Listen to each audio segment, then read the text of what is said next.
Usap-usapan pa rin ang Love, Not Greed placard ni ICI Chairman Andres Reyes Jr. Para sa grupong Artikulo 11, hindi naman mareresolba ng pag-ibig ang problema sa korupsyon. Yan ang agenda report ni Just Ignacio.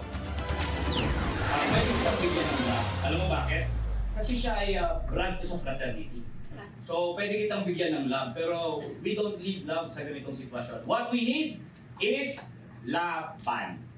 Ito ang mariing sinabi ni Attorney Luke Espiritu nang tanungin ng Billionaire News Channel kung ano ang kanyang direktang masasabi kay ICI Chairman Andres Reyes matapos itong magpakita ng placard kamakailan sa Independent Commission for Infrastructure.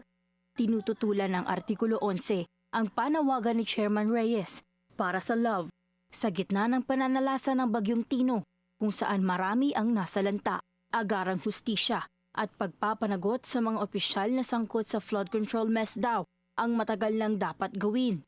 Kung hindi, ay buwagin na lang daw ang ICI. As I said, when I explain anong problem ng ICI, it does not matter on how they think they are honest or pure or good intention.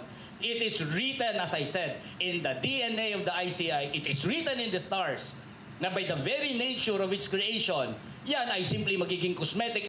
Panawagan din ng grupo ang paglunsad ng People's Tribunal kung saan may say ang masa sa nagpapatuloy na investigasyon, pati mga aktibong organisasyon na nagsusulong ng anti-corruption. Ayon naman kay ICI Executive Director Attorney Brian Hosaka, layo ng ICI na labanan ng korupsyon at panagutin ang mga sangkot sa flood control scandal. Patuloy din daw ang case build-up batay sa ebidensya. Marcos Duterte! Panagutin! Panagutin!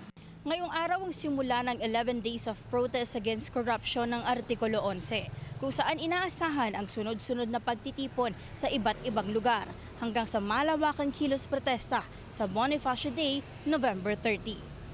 Para sa agenda, Just Ignacio, Billionaire News Channel.